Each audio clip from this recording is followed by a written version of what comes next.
Au gré des pages, votre rendez-vous littéraire où les mots s'animent et les histoires prennent vie. Des coups de cœur, des découvertes et des voyages entre les lignes. Au gré des pages, la passion des livres à portée d'oreille. Chaque jeudi à 9h40 sur Radio Open FM. Nélina Martins.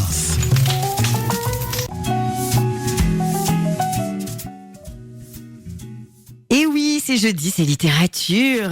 Comme tous les jeudis, Nélina vient nous enchanter avec un nouveau livre, une nouvelle chronique. Comment vas-tu ? Ça va très bien, merci. Bien. Alors, on parle de quoi aujourd'hui, Nélina ? Alors, aujourd'hui, on s'en va sur l'île d'Oléron. Waouh ! Je vous parle d'une auteure, Fleur Poirier, et son livre « Oléron, intrigue au pied du pont ».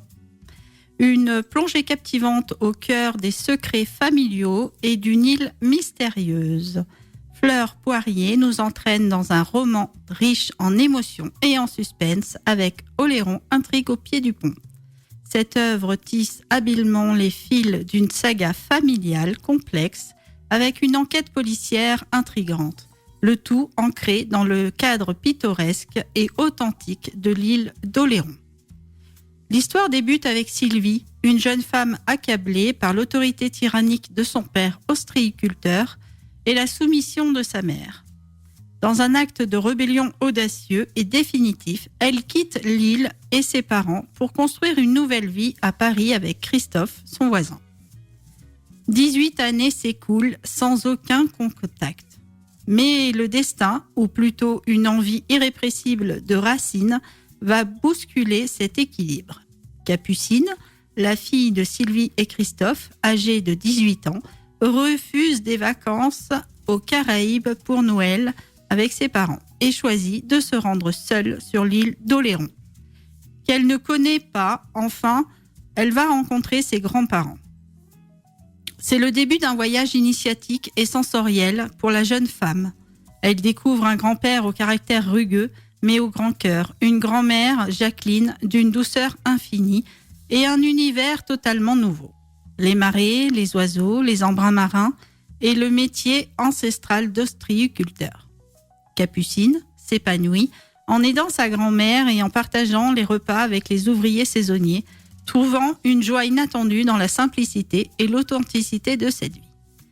Cependant, cette idylle est brutalement interrompue par un événement tragique. Lors d'une promenade près des marées, Capucine entend sa grand-mère pousser un cri de terreur.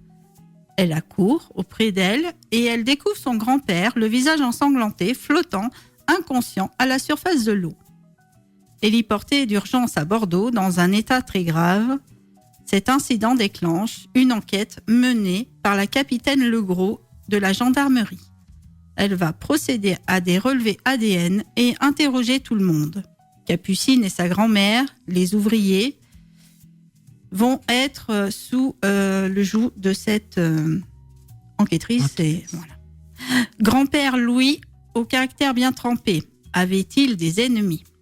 Alors que les fêtes de fin d'année approchent et que les commandes d'huîtres s'accumulent, Capucine et sa grand-mère doivent faire face à la fois à l'incertitude et à la nécessité de maintenir l'activité familiale. Mais Capucine, sentant que l'agression de son grand-père recèle des secrets plus profonds, décide de mener sa propre enquête. Sa grand-mère lui révèle que son grand-père a entreposé tout son passé dans le grenier. En explorant cet espace empli de souvenirs, Capucine y découvre des cartons de documents administratifs, une blouse d'infirmière et un carnet révélant une histoire d'amour durant la guerre de 1941. Et même un morceau du mur de Berlin. Capucine va ouvrir une porte sur une atmosphère où l'apparence tranquille de l'île cache un passé lourd de secrets.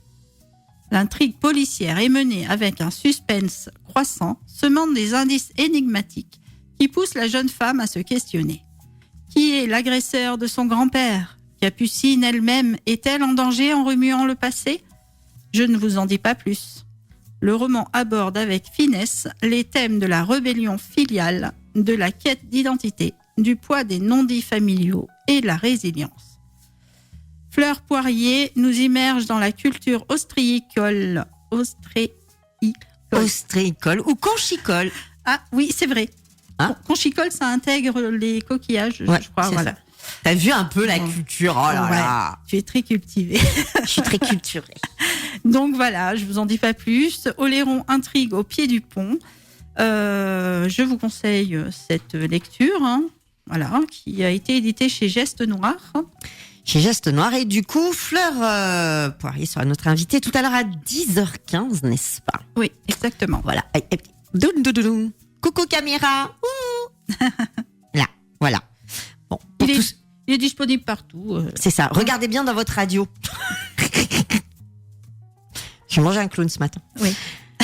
Bah écoute, c'est bien. Bah voilà, on passe des asticots Aux huîtres. Aux huîtres. C'est bien, mais c'est très varié dans cette émission. Oui, exactement.